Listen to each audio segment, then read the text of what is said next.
आज की इस कहानी में आप सभी का स्वागत है। मेरा नाम दिया है और आज मैं आपको अपनी कहानी सुनाने वाली हूँ। मेरे पापा मुझसे बहुत प्यार करते थे, लेकिन जब मैं छोटी थी, लगभग 10 साल की, तभी वो एक एक्सीडेंट में चल बसे। मेरी माँ ने उसके बाद दूसरी शादी कर ली। सच बताऊं तो मैं नहीं चाहती थी कि मेरी मम्मी ऐसा करे, लेकिन उस समय अकेली औरत, छोटी बच्ची, इसलिए मेरी माँ ने शादी की। मुझे मेरे सौतेले पिता बिल्कुल भी पसंद नहीं थे। मैं उन्हें पापा भी नहीं कहती थी। मम्मी ने कई बार कहा कि यह तुम्हारे पिता है, यही सच है, लेकिन मैंने नहीं माना। मेरे पिता तो इस दुनिया में नहीं है, ये तो सिर्फ मेरी माँ के पति थे, वो भी दूसरे। उनसे मेरा एक छोटा भाई भी है।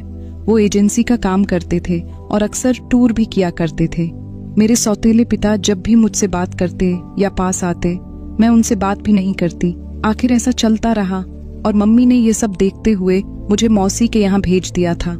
पढ़ने मेरा ज्यादातर समय वहीं निकला करता था। पढ़ाई के बाद मुझे एक लड़के से प्यार हो गया था। उसका नाम अमित था। अमित नया नया ही हमारे शहर में आया था और मौसी के घर के पास ही रहने भी आया था। करीब 6 महीने में ही मैं अमित को प्यार करने लगी थी। मैंने सोच लिया था कि शादी उसी से करूंगी।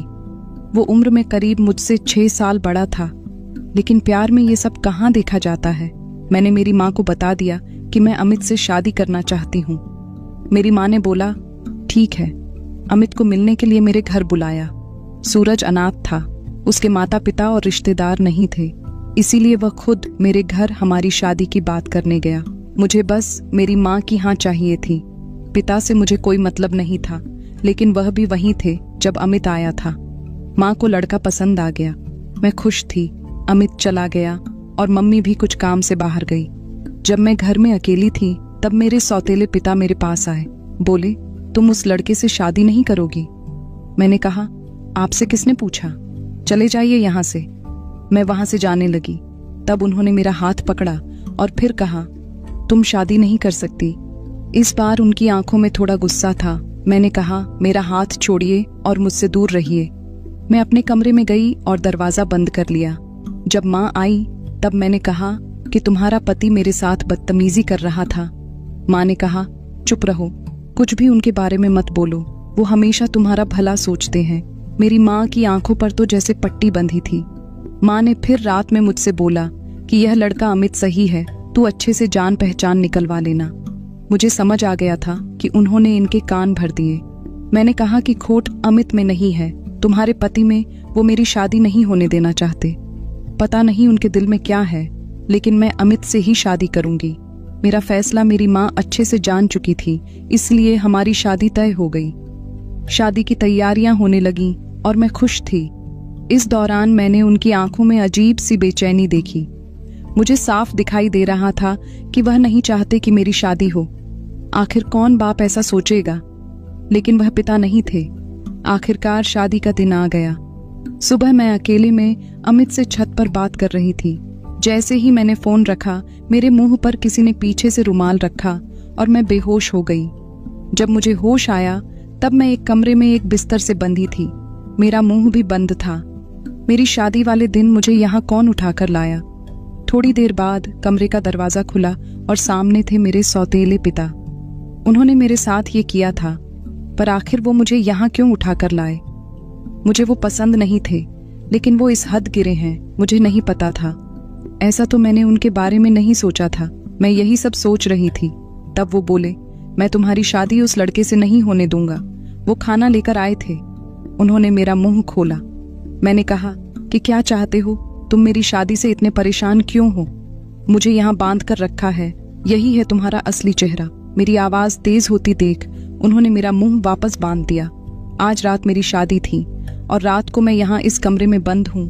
मेरी आंखों से लगातार आंसू निकले जा रहे थे। मैं सोच रही थी कि सारी गलती माँ की है जो इस आदमी से शादी कर ली। रात को फिर वह कमरे में आए।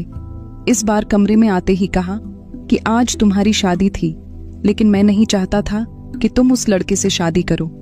वह लड़का झूठा है, फ्रॉड है, तुम्हें धोखा दे रहा है। वह पहले से शादीशुदा है। तुम मेरी बात नहीं मान रही थी, इसलिए मैं तुम्हें यहाँ इस तरह लाना पड़ा, लेकिन तुम्हारे भले के लिए मैं कुछ भी करूंगा। मैं 4 साल पहले जब शहर के बाहर कुछ काम से गया था, तब मुझे ये लड़का होटल में एक लड़की के साथ दिखा था।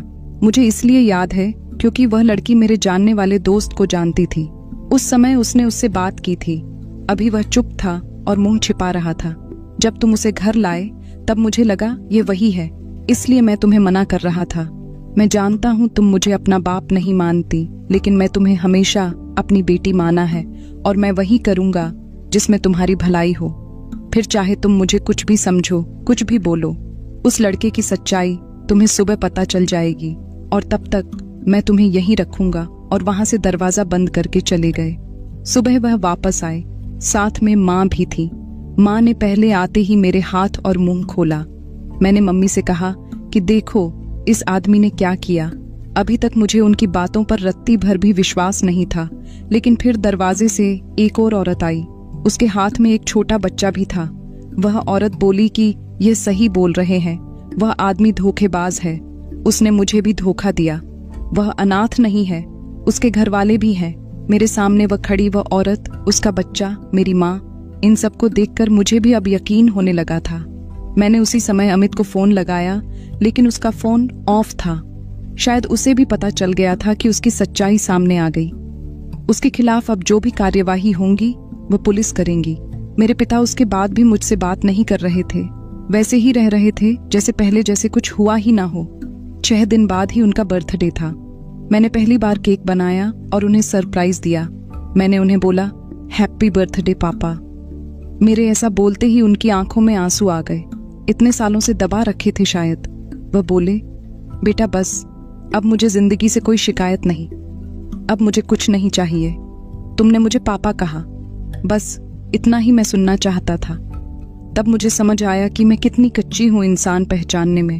घर में मेरे सामने मुझे इतना प्यार करने वाले पिता थे, उनका मैंने कभी सम्मान नहीं किया और बाहर उस अमित की झूठी बातों में आ गई। मेरे पिता ने न सिर्फ मेरी लाइफ बचाई, बल्कि मुझे यह भी बताया कि मैं कितनी गलत थी।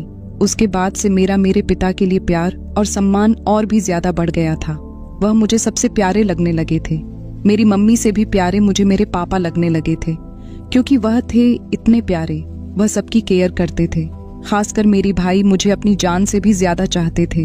इसके बाद उन्होंने अपनी मर्जी से एक बहुत ही अच्छा लड़का मेरे लिए ढूंढा। वह लड़का मेरे पहले वाले बॉयफ्रेंड से बहुत ही अच्छा था। उसके घर वाले भी थे जो कि मुझे बहुत प्यार करते थे। इसके बाद मेरे घर वालों ने मेरी उससे शादी तय कर दी। शादी के बाद मैं अब मेरे पति के साथ बहुत खुश हूँ। मेरे 2 बच्चे भी हो गए हैं और मेरी जिंदगी बहुत ही मजे में कट रही है। मैं तो चाहती हूँ कि ऐसा आप सबको मिले। दोस्तों, उम्मीद करती हूँ आपको हमारी कहानी पसंद आई होगी। कहानी पसंद आई है तो वीडियो को लाइक और चैनल को सब्सक्राइब करें। वीडियो देखने के लिए आपका बहुत बहुत धन्यवाद।